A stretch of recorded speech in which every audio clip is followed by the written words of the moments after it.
Selamat datang di Pojok Santai. Sebelum Anda mendengarkan audiobook ini, kami menginformasikan bahwa channel ini adalah review audio dari buku yang ada di Indonesia. Untuk membaca keseluruhan buku ini kami menyarankan membeli buku aslinya di toko buku kesayangan Anda, baik offline maupun online. Keberadaan channel ini dimaksudkan untuk membantu Anda mendapatkan pengetahuan dari buku-buku kesayangan Anda. Jangan lupa untuk subscribe, like, dan komen. Selamat datang di Pojok Santai, channel khusus yang membahas komik dan novel dengan cara asik. Di episode ini, masih kita mendapati dua pendekar muda, Wiro Sableng alias pendekar Kapak Maut Naga Geni 212 dan Mahesa Kelut berpetualang bersama. Bagaimana keseruannya? Yuk langsung saja disimak video berikut ini.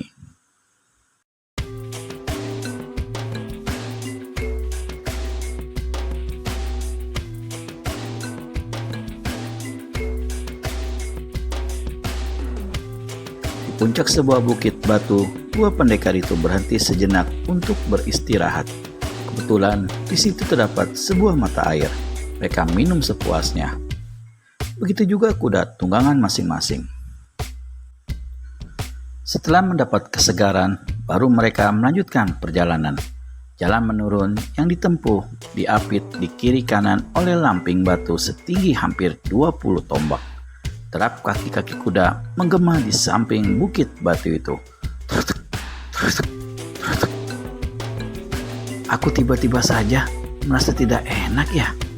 Murid Sinto Gendang berseru pada Mahesa Kelut. Dia memandang berkeliling lalu memperhatikan jauh-jauh ke depan. Mahesa Kelut ikut meneliti keadaan di sekitarnya lalu berkata, tak ada yang harus dikhawatirkan. Musuh-musuh berada jauh di Kadipaten. Dari Wiro, murid Mbah Jagatnata alias Simo Gembong itu telah mendengar penuturan mengapa Wiro harus pergi ke Lumajang. Turut beberapa penjelasan yang kudengar, daerah Bukit Batu ini sering dipakai para perampok untuk menghadang mangsanya, kata Wiro lagi. Aku telah mengalami kejadian pahit di pendataran Pasir Tenggara, tapi sekali ini jika ada perampok yang berani muncul, mereka hanya minta mampus, menyauti Mahesa Kelut. Baru saja Mahesa Kelut berkata begitu, tiba-tiba Wiro melihat gerakan mencurigakan di puncak bukit samping kiri. Hal yang sama juga tampak pada puncak bukit batu sebelah kanan. Lihat, seru Wiro. Mendongak ke atas, Mahesa Kelut melihat ada 3 buah batu besar di puncak bukit sebelah kanan, lalu 3 lagi di sebelah kiri. 6 buah batu itu bergerak ke tubir atas bukit, lalu menggelinding ke bawah dengan suara gemuruh mengerikan. Lekas melindung! Teriak Mahesa Kelut. Dua pendekar itu menggebrak kuda masing-masing. Hiya! Begitu kedua kuda itu menghambur lari, Mahesa Kelut dan Wiro melompat dari punggung kuda, selamatkan diri dengan berlindung di bawah, lakukan bukit batu pada sisi kiri kanan. 6 buah batu besar mengempas dahsyat. 2 ekor kuda terperangkap di celah bukit. Terdengar ringkikan kedua binatang itu di antara gemuruh batu-batu yang jatuh. Lalu sunyi. Debu dan pasir sesat berterbangan ke udara menutupi pemandangan. Begitu debu dan pasir luruh ke tanah dan keadaan terang kembali, Wiro dan Mahesa Kelut menyaksikan pemandangan yang mengenaskan.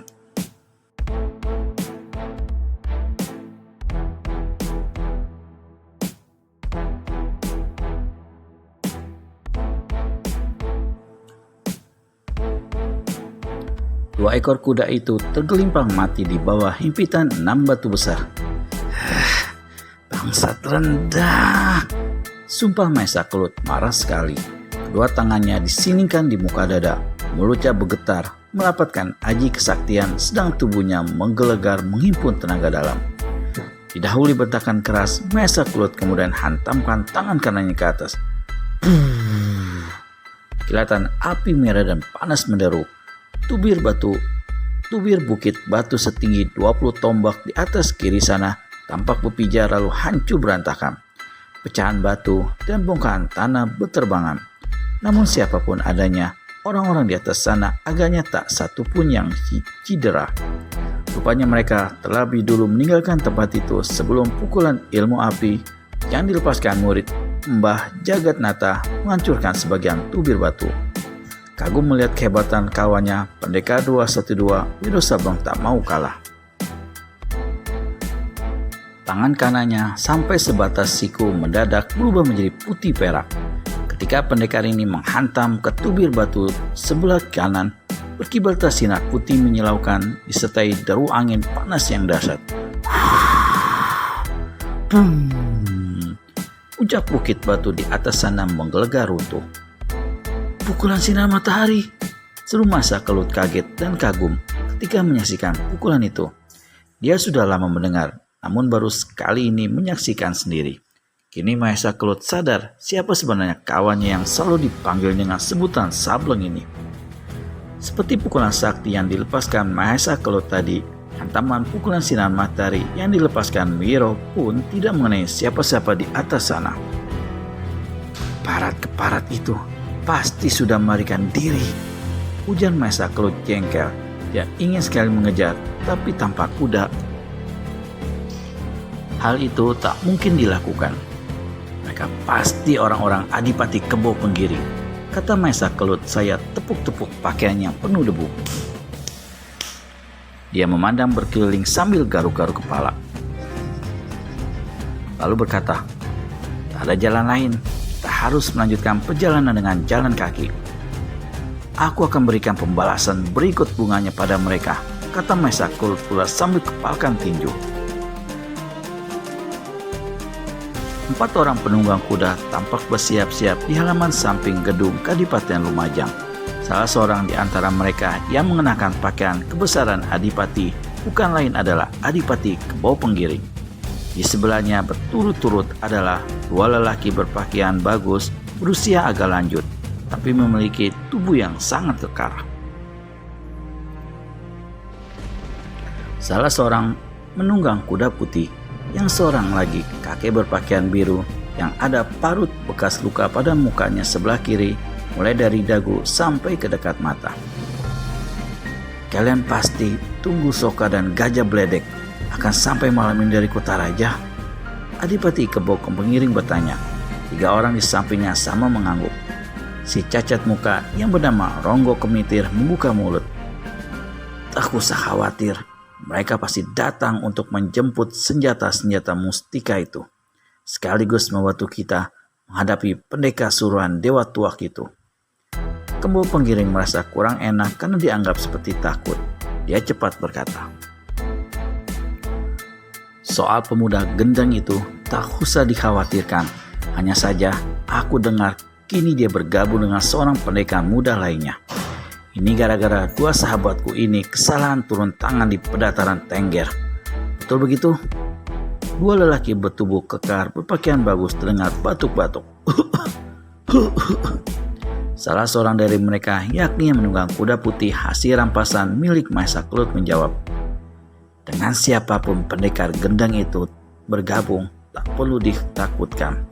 Kekuatan kita berempat di sini cukup dapat diandalkan, apalagi ketambahan Tunggul Soka dan Gajah Bledek. Jika pemuda itu punya kepandaian tinggi, mana mungkin kami berhasil merampas kuda dan senjata-senjata miliknya. Tapi menurut kawanmu yang berhasil melarikan diri dari Guci Alit, 2 pendekar itu telah membuat cacat seumur hidup 2 kawan kalian. Itu sebabnya aku mengusir kamu yang satu itu. Karena aku anggap tidak mampu menjalankan tugas. Kepandaian mereka bertiga memang jauh di bawah kami, Adipati. Tidak heran kalau mereka kena dipreteli. Lihat saja nanti, jika 2 pendekar itu muncul di sini, kami akan memberi pelajaran paling bagus padanya. Adipati tinggal minta bagian tubuhnya yang mana, kepala atau hati atau jantung. Adipati Kebo Penggiring berdiam diri saja mendengar kata-kata orang bernama Tambak Ijo itu. Di saat yang sama, dari halaman belakang muncul seorang diiringi oleh 2 pengawal yang menghunus tombak. Orang yang digiring 2 pengawal itu ternyata adalah seorang gadis berpakaian cantik berpakaian ungu. Kedua tangannya terikat di sebelah depan, Setiap langkah yang dibuatnya tampak menyebabkan tubuhnya sebelah atas terhuyung-huyung. "Ronggo Kemitir," kata Adipati Kebo Penggiring pada kakek bermuka cacat. "Sebelum berangkat, coba periksa dulu totokan di tubuhnya. Aku tak ingin kita mendapat kesulitan dalam perjalanan, walau cukup dekat saja." Kakek berpakaian biru melompat turun dari atas kudanya. Sesaat dia meraba-raba punggung gadis berpakaian ungu, lalu berpaling pada Kebo Penggiring sambil anggukan kepala. "Totokanku masih berjalan baik, kedua tangan tetap lumpuh, jalan suara masih normal, sepanjang kaki masih bisa berjalan tapi terbatas." Siapakah gadis berpakaian ungu yang berada di tengah-tengah orang jahat itu?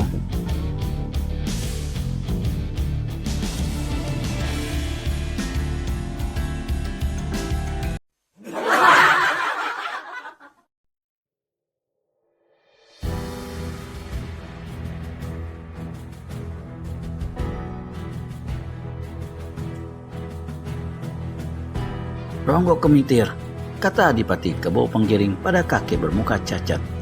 "Sebelum berangkat, coba periksa dulu totokan di tubuhnya. Aku tak ingin kita mendapat kesulitan dalam perjalanan, walau cuma dekat saja." Kakek berpakaian biru melompat turun dari atas kudanya. Sesaat ia meraba-raba punggung gadis berpakaian ungu, lalu berpaling pada Kebo Penggiring sambil anggukan kepala. "Totokanku masih berjalan baik, kedua tangan tetap lumpuh, jalan suara masih normal, sepanjang kaki masih bisa berjalan, tapi terbatas." "Bagus, kalau begitu naikkan dia ke atas kudaku, dudukan di sebelah depan," ujar Adipati Lumajang. "Siapa sudi duduk bersamamu, keparat?" tiba-tiba gadis baju ungu itu memaki. Gadis pinal, jaga mulutmu," mendamprat Tambak Kinjo, sementara Kebo Penggiring cuma menyeringai. Dengan satu gerakan enteng dan sangat cepat, Ronggo Kemitir menangkap pinggang gadis berbaju ungu, lalu mengangkat dan mendudukannya di atas kuda di sebelah depan sang adipati. Hal ini membuat sang dara tambah marah dan memaki tiada henti. Namun, dia tak bisa berbuat lain karena tubuhnya dikuasai satu totokan amat lihai. "Pengging, murid murtad!" Si gadis membentak menyebut nama asli Kebo Penggiring. "Guru akan datang dan membeset tubuhmu sampai lumat." Kebo Penggiring tertawa-tawa. "Jika tua bangka buruk itu ingin menyelamatkanmu, tentu dia sudah datang dulu-dulu. Buktinya, sampai hari ini dia tidak unjukkan muka. Gurumu hanya pandai mabuk-mabuk meneguk tuak." "Murid pengkhianat, pencuri laknat!" teriak si gadis. Kebo Penggiring memberi isyarat. Diikuti oleh Ronggo Kemitir, Tambak Ijo, dan lelaki kekar satu lagi yang bernama La Beludak. Mereka segera meninggalkan halaman kadipaten. Saat itu malam telah turun. Udara yang sejak sore mendung membuat malam tambah memekat gelap. Rombongan itu bergerak ke arah timur menuju pusat kadipaten, yakni sebuah alun-alun. Karena letaknya tidak jauh dari gedung kadipaten, maka sebentar saja mereka sampai di situ. Di tengah alun-alun, dalam kegelapan malam, tampak berdiri sebuah panggung setinggi 1 tombak. Di atas panggung kayu itu dibangun 2 buah tonggak besar berikut palangnya, di sebelah atas lengkap dengan tali besar. Keseluruhannya membentuk sebuah tiang gantungan yang mengerikan. Di bawah panggung tampak duduk berjongkok sesosok tubuh. Di hadapannya ada sebuah pendupaan menyala yang asapnya menebar bau menyan.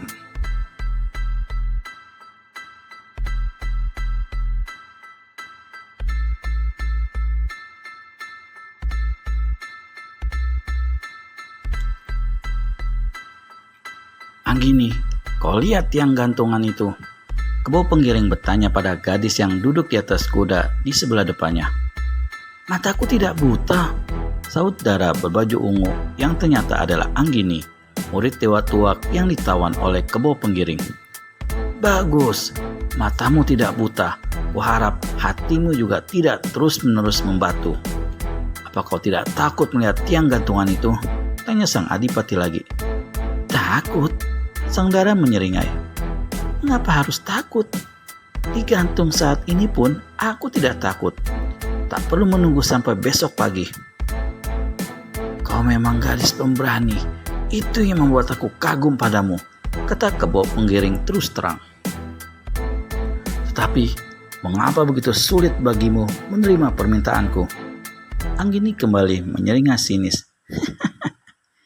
Setelah kau curi kitab guru, setelah kau perlakukan aku seperti ini, setelah kau menjadi seorang pengkhianat bejat, kau masih punya muka meminta aku jadi istrimu. Puh! Dara itu meludah ke tanah. Aku sudah bilang, bukuku akan kukembalikan pada guru sehari setelah kita melangsungkan perkawinan. Kembali Anggini meludah. Puh! Penging, kau sudah terlanjur menyakiti hati guru. Kau bahkan sudah mengotori tanganmu dengan memperlakukan aku seperti ini.